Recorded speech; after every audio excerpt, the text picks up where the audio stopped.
Hello, everybody. It's Friday. That means it's time for another topic of the week. So, first things first, last week's topic on how much does competitiveness matter to you? And in general, I think a lot of people probably fell along about the line I do. And my guess is that's the wide middle.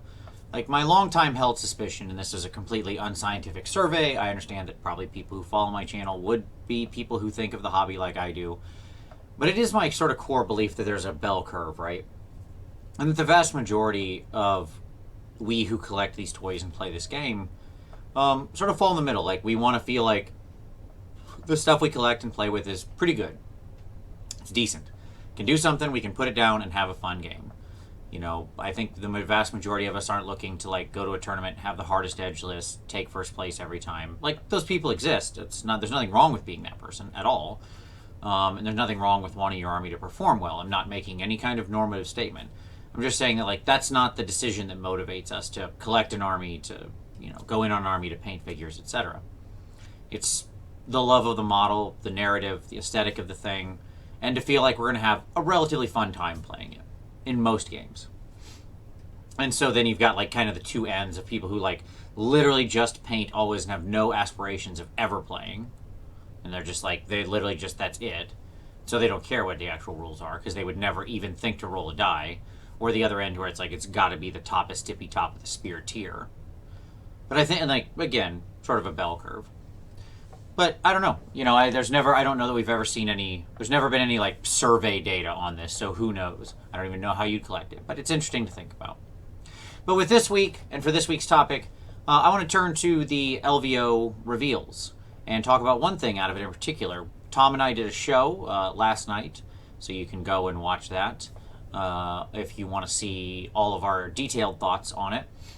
But I wanted to talk for a moment about Warcry and what exactly Warcry is going to be. We know Warcry is from the makers of Underworlds and Kill Team, and said it takes the best of both of those games. It's some kind of battle at the All Points. The All Points is Chaos Held. It's the sort of gate between all the realms. Like, there is a singular gating mechanism that connects all of the mortal realms together. I love how the more we, by the way, punch holes through the various realms through gates and other trip traps, it's all very Planescape-ish. Again, I've said this before in videos, this is a total aside, but like, Planescape was and is still and always will be my favorite world in the game of Dungeons and Dragons. If you don't know what it is or you never played it, I'm sorry. It's a beautiful, beautiful setting, and it feels very similar in these like vastly infinite planes and characters and weird things and that sort of make up each realm and all the different ways you can get from realm to realm. So anyways, the All Points is another one of such places. It's sort of as it said in the novel that featured it, it's sort of the new Chaos Wastes, right? Which will be interesting to see what that means and what that looks like. And I know personally what I'm hoping for out of Warcry is a more robust skirmish and campaign system, a spiritual successor to Mordheim.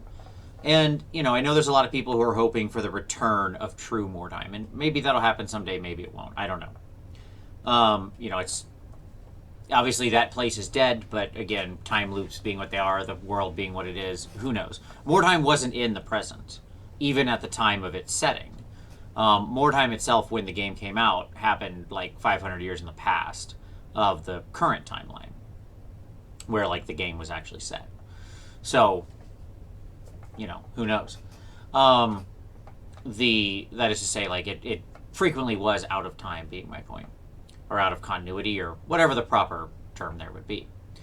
But I think what I really want is the ability to play sort of small scale games, use the existing armies, introduce new characters that are on the fringes, things we might not otherwise have access to in a full army, like individualized characters who inhabit the world but aren't full armies. I mentioned like wizard bounty hunters of endless spells last night on the show, and give me a campaign system. And I think that's really the biggest one. I've run probably over the years since Mordheim, I've done like 3 really, really long-term Mordheim campaigns. Like campaigns that lasted, a year or more. Playing pretty frequently, right? Like at least once a week. So that's a lot of games. And, I've taken, in that time I had probably 3 warbands that got to, for Mordheim rating of like over 400, or I think I had one that cracked 500 one time. Just insane ratings, right? Where they were just like at the top most they could be. And we all had these sort of, myself and the regular players, we all had these warbands, and we came to really know the characters and told stories about them for years to come. Like, I still love my original Skaven warband, which was what I found way back in Warhammer 99, and I still, remember all the characters from it and the stories that they had, and like the things that happened through the evolving narrative there, when they lost limbs or gained an artifact or whatever.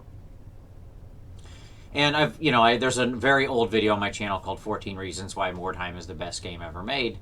And I still believe most of those to this day. So I think what I'm hoping for most is like, I don't think there's anything intrinsically magical about that setting. It was a good setting, don't get me wrong. Like, I liked the city, I liked the ruined city, I liked the hunting out weird stone and stuff like that. That was all fine.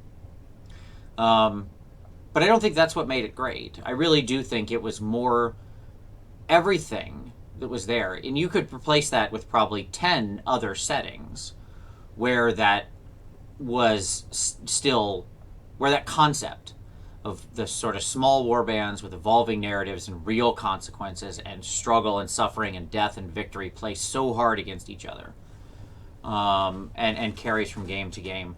And I think you could recreate that same magic. I do think it was sort of an emergent property of all that. I hear a lot of people say they want Mordheim back, and they, that this is the only thing that'll happen. But I just feel like that's not, in my personal opinion, that's not seeing the forest for the trees. Right? Like, there's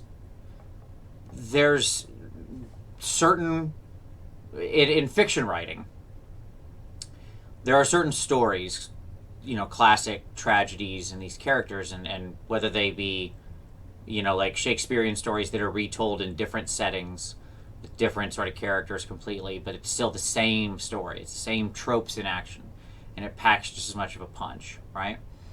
So my point is, you can change the dressing, but the core still remains the same. And to me, that's what I hope to see here. I don't know that that's going to be the case or not, but I think that's what I'm hoping for. And right now, the best part about it is, since they gave us so little information, we can just speculate on whatever we want.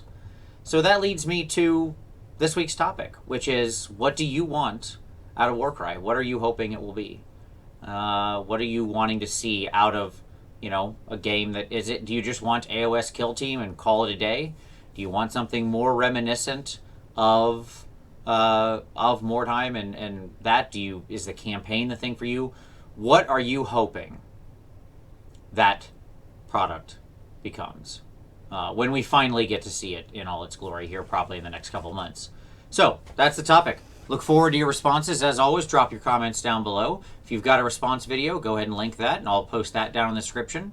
As always, appreciate you watching. We'll see you next time.